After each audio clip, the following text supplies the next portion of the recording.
Hi there, this is Josh from Literary Gladiators, and today I'm here with a book review. The book that I'm going to be reviewing today is Henderson the Rain King by Saul Bellow. In particular, Henderson the Rain King is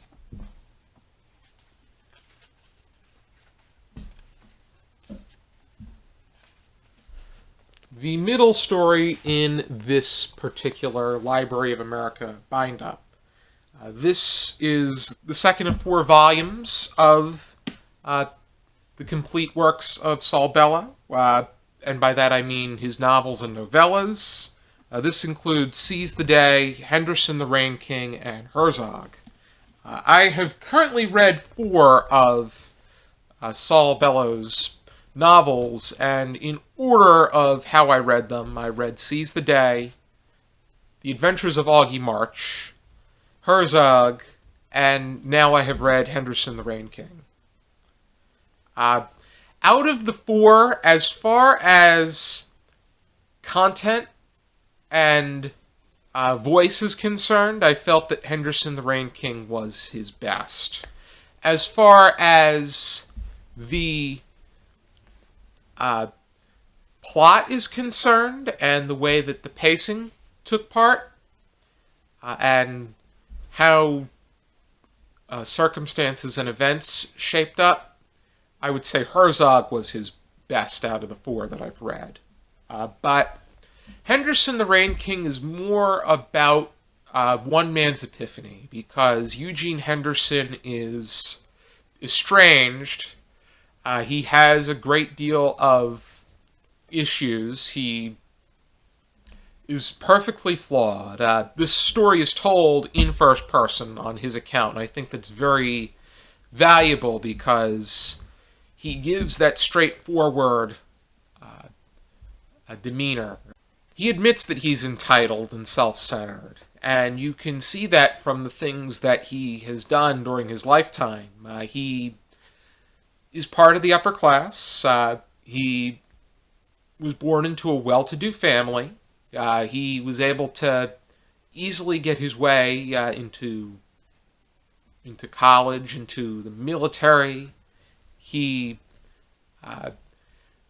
is on his second marriage. He's had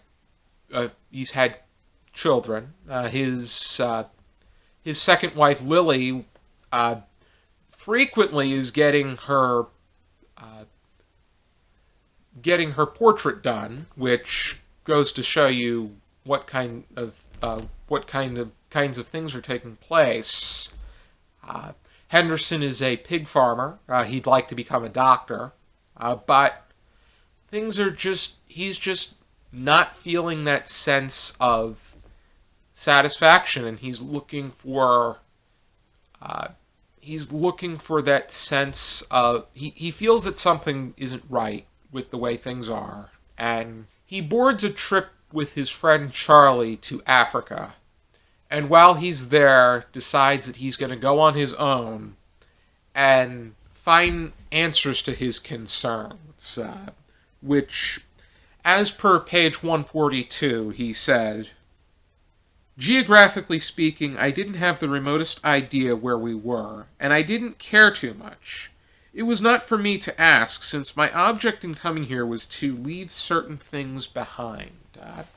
He had come across an African tribe that he became very close with, and this was what he was saying while he was engaging in interaction with them. And when he comes across their concerns, that's when he really begins to realize we begin to realize what the question as to whether or not your concerns are really just the quality of your concerns, because to them, a concern was the fact that their water was contaminated because a group of frogs were infesting it, and Henderson realized that the obvious solution would be to kill them and get them out, but the African tribes, they see those frogs as equal living beings, and they can't hold it. They can't see themselves exterminating the frogs. And so when you put together frivolous first world concerns versus not having water to drink, and not being able to get yourself to exterminate a living being in order to do so, it really, that in itself is very, that's somewhat of a wake-up call. As the story progresses, I'm not going to really go into too much detail, but what I will say is that Henderson has the sense that he feels that he did not do enough for the African tribes, and that he demonstrates this great sense of insecurity. But King Dafu, in particular, says that his actions actually did help them immensely.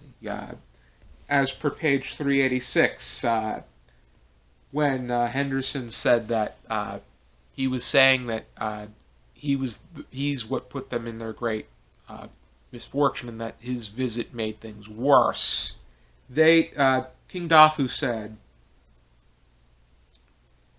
"It's the other way around. The shoe is on the other foot. The first night you were here," he explained as a fellow will under the creeping numbness. "That body was the former. The Sungo before you, because he could not lift Mumma. His hand was bloody. He put thumb and forefinger weakly to his throat." Coming to look at it, Henderson did make some contributions because their values are different. And when you look at things, just looking at the title, Rain King, it was during his visit that it started to rain and provide water that they could use. And to them, that's what they see as value. I think one of the biggest lessons that can come out of this is that the quality of life is far more important than the quality or quantity of one person's material possessions. And I think this also gives you a great sense of the fact that we are allowed to have this internal agony and that yearning of wanting something and that yearning of desire.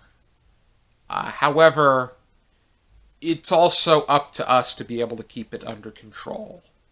And we cannot let it define or interfere with who we are as people.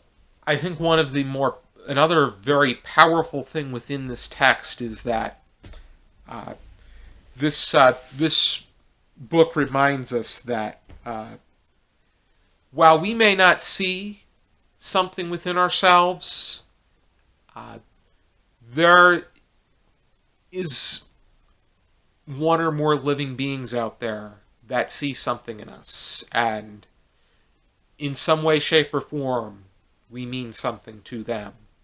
And that can be said the other way around, where there are people in this world that, even if we may not tell somebody, there are people that mean something to us, too. I could say that there are people that mean something to me.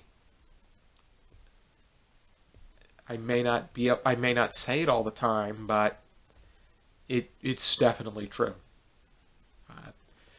This book does incorporate a lot of flashbacks. Henderson does refer back often to things that happened in his past.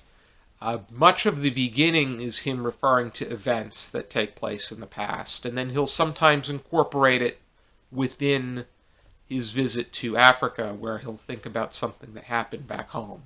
And I think that if you are able to keep an eye on that, I think that being able to follow this will not be too difficult. I think this was a good book. I gave it a 4 out of 5. And I think that with time I'm beginning to enjoy Saul Bellow's novels a little bit more and am inclined to make my way through them. This is probably the one that made me think the most, though. Thank you for tuning into this video. I hope you check out some more videos from our channel. And if you like what you see, please subscribe. Give this video a good old like. And if you want to talk about this book a little bit more with me, I'd be happy to do so in the comments. If you really like what you see, I encourage you to support us on our Patreon, for the money that we make will allow us to provide you, the viewer, with more material. For now, and as always, I encourage you to keep reading.